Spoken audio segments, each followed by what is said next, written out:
Hello साथियों, नमस्कार। मैं नवनीत मिश्रा स्वागत करता हूं एक बार फिर आपके अपने चैनल एग्जाम सिटी में। कलम से युद्ध की ओर सभी भावी शिक्षक और शिक्षिकाओं का आपके अपने चैनल एग्जाम सिटी में बहुत बहुत स्वागत और अभिनंदन है। सभी साथियों को सुप्रभात, गुड मॉर्निंग, नमस्कार।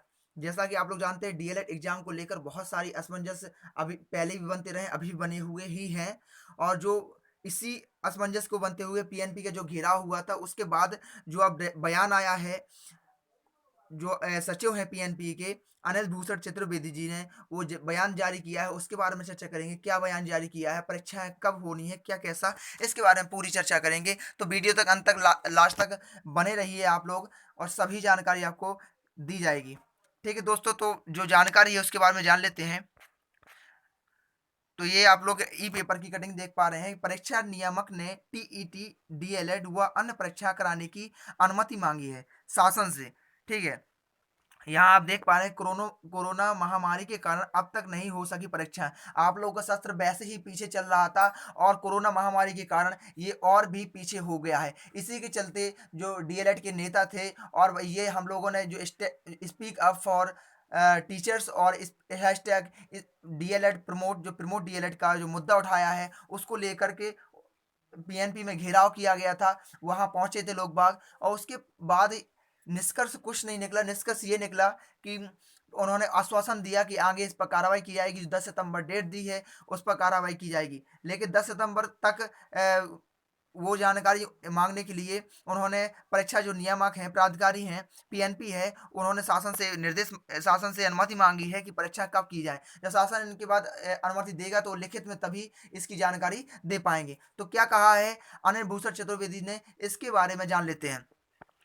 लखनऊ से प्रकाशित होता है ई पेपर। परीक्षा नियामक प्राधिकारी ने शासन से राज्य शिक्षक पात्रता परीक्षा जो टीईटी होती है आपकी, जो क्योंकि आपको 2019 जो टीईटी हुई थी वो जनवरी में हो चुकी थी। ठीक है, जनवरी के बाद आपकी ये दिसंबर में होती थी, तो जनवरी में ऑलरेडी लेट हो चुकी थी इस पिछली बार की। अब इस बार की टीईटी के अभी तक फॉर्म नहीं भरे जा चुके हैं, तो कितनी लेट हो सकती है, क्योंकि 4 से 5 महीने का समय मिलता है आपके लिए। ठीक है, तो इसको देखते हैं क्या कहा है। जो जो पात्रता परीक्षा के लिए diploma in elementary education DElEd और विशिष्ट उर्दू बीटीसी परीक्षा सहित अन्य परीक्षा कराने की अनुमति मांगी है। जो जो पीएनपी और एससीईआरटी के सामंजस्य परीक्षा होती है, उसकी अनुमति शासन से मांगी गई है। प्राधिकारी सचिव अनिल भूषण चतुर्वेदी ने बताया कि शासन से अनुमति मिलने के बाद परीक्षाओं का कार्यक्रम घोषित किया जाएगा। अभी परीक्षाओं का कार्यक्रम घोषित नहीं किया गया है। उन्होंने यह मीडिया को बताया कि परीक्षा जब वहां से अनुमति मिल जाएगी शासन से, तभी परीक्षा का कार्यक्रम घोषित किया जाएगा। गौरतलब है कि TET, DElEd, diploma in psychology, diploma in library science, nursery teachers training, विशिष्ट उर्दू बीटीसी, मृतक आश्रित बीटीसी प्रशिक्षण परीक्षा, एकीकृत छात्रवृत्ति परीक्षा और आंग्ल भाषा डिप्लोमा परीक्षा का आयोजन परीक्षा नियामक प्राधिकारी कार्यालय कराता है। ये सब जितनी परीक्षाएं हैं, इनकी जो इनका आयोजन है, ये परीक्षा नियामक प्राधिकारी कार्यालय यानी पीएनपी करवाता है। लेकिन आप लोग जानते हैं कि लगातार पीएनपी कहता आ रहा है कि हम प्रमोट करेंगे, फिर कह देता है परीक्षा कराएंगे। तो इसका डिसीजन पीएनपी नहीं ले पा रहा है कि परीक्षा प्रमोट कराई जाएगी या परीक्षा होगी। ठीक है, तो इसको अभी भी असमंजस ही बना हुआ है आप लोगों के बीच में। आप लोग जब पूछते हैं कि परीक्षा कब होगी, तो हम लोग भी बता देते हैं कि 10 दिन बाद, 20 दिन बाद परीक्षा होगी, 30 दिन बाद होगी, क्योंकि हम लोगों को भी एक एक्यूरेट जानकारी नहीं होती है। आप लोग जो वहां से पीएनपी के द्वारा, एससीईआरटी के द्वारा जो जानकारी मिलती है, उसी के आधार पर आप लोगों को बताते हैं।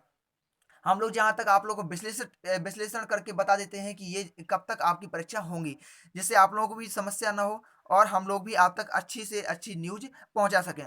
तो साथियों, आप लोग देख पा रहे हैं कि अनय भूषण चतुर्वेदी जी ने स्पष्ट रूप से कहा है कि शासन से अनुमति मांगी है, और उसके बाद ही हम डेट घोषित कर सकते हैं कि परीक्षा कब से होगी। लेकिन आप जो प्रमोट का मुद्दा था, वो हालांकि कम होता नजर आ रहा है, क्योंकि हम लोग फिर भी लगे हुए हैं। आप लोगों का जो सहायता चाहिए थी, हैशटैग जो आपका प्रमोट यूपीडीएलएड और hashtag speak up for teachers के लिए जो ट्विटर अभियान है, वो आज फिर दोबारा 11 बजे से चलाया जा रहेगा। ठीक है, तो आप लोग ज़्यादा से ज़्यादा ट्वीट करिए, हो सकता है प्रमोट हो जाए, लेकिन प्रमोट का ऑप्शन अभी भी कम होता नजर आ रहा है, क्योंकि परीक्षाएं, सभी प्रकार की परीक्षा हो रही है। आप लोग जान रहे हैं कि बीएड की परीक्षाएं भी होती आ रही हैं। ठीक है, जो साथ में उत्तर प्रदेश में और परीक्षाएँ हैं, साथ में स्नातक की परीक्षाएँ हैं, तो सभी प्रकार की परीक्षा हो रही हैं, तो आपके प्रमोट का ऑप्शन भी खत्म होता जा रहा है। तो अब परीक्षाओं के बढ़ रहे हैं चांसेस, तो फर्स्ट सेमेस्टर वाले तो लगातार लगे रहिए, आप लोग स्टडी जारी रखिए अपनी, क्योंकि परीक्षाएँ का जो 70% चांसेस हो गए हैं कि परीक्षाएँ आपकी होगी। अब क्योंकि इन्होंने यहाँ भी देखे, आप देखिए यहाँ पर लिखा गया है कि अनुमति मिलने के बाद परीक्षाओं का कार्यक्रम घोषित किया जाएगा। तो कहीं न कहीं पीएनपी चाहता है कि परीक्षा हो, ठीक है? वो प्रमोट करना नहीं चाहता है, ठीक है? तो आप लोग भी इस बात को ध्यान में रखिए कि प्रमोट का जो चांसेस है बहुत कम होते आ रहे हैं, फिर भी हम लोग लगातार कोशिश कर रहे हैं कि प्रमोट हो जाएँ। अगर प्रमोट नहीं होते हैं तो आपकी परीक्षा होगी, तो फर्स्ट सेमेस्टर और थर्ड सेमेस्टर ये चीज़ ध्यान में रखें, थर्ड सेमेस्टर वाले भी ध्यान रखें। अगर प्रमोट नहीं होते हैं तो फर्स्ट सेमेस्टर और थर्ड सेमेस्टर दोनों नहीं होंगे।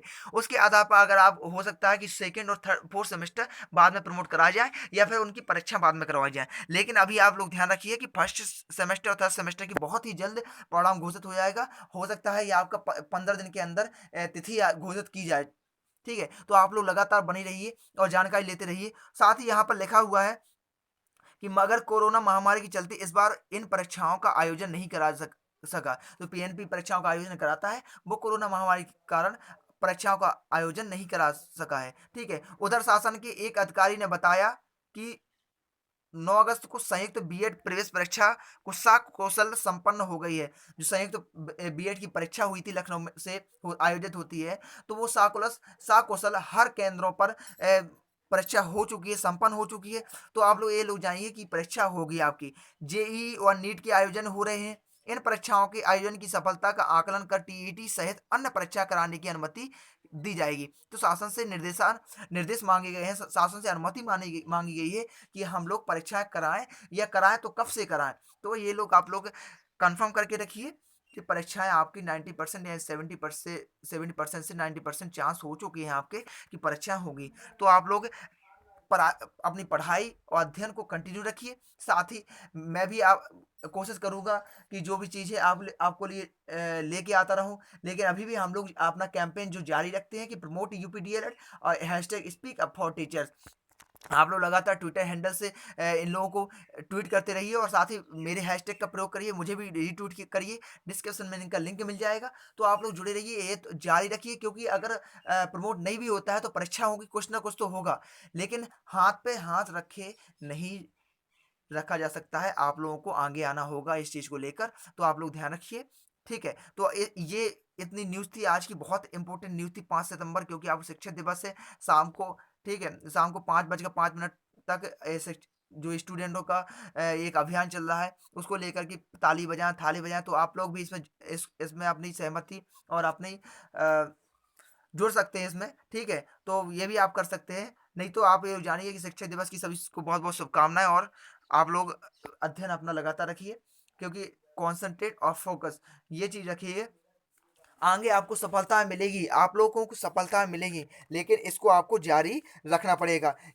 हम लोग हाथ पे हाथ रखे धरे बैठे नहीं सकते, लेकिन कुछ ना कुछ कर सकते हैं। तो क्योंकि कहा है, अरस्तू जी ने कहा कि जन्म देने वालों से अधिक अच्छी शिक्षा देने वालों को अधिक सम्मान दिया जाना चाहिए, क्योंकि उन्होंने तो बस जन्म दिया है, पर उन्होंने जीना सिखाया है। क्योंकि शिक्षा एक आपका अधिकार है, कलम और पुस्तक के बल पर आप दुनिया को बदल सकते हैं और सब कुछ सिस्टम को बदल सकते हैं। तो आप सिस्टम को बदलने के लिए कलम को तलवार के रूप में प्रयोग करना है, युद्ध के लिए प्रयोग करना है। तो दोस्तों लगे रहिए, मनोबल आपको नहीं गिराना है, जिस तरह से डिप्रेशन में भी नहीं आना है, आप लोगों को परमानेंट कंटिन्यू एक मोटिवेशन लेके चलना है। मैं आपको हमेशा मोटिवेट करता रहूँगा। तब तक के लिए जय हिंद, जय भारत। फिर मिलता हूँ नई वीडियो के साथ।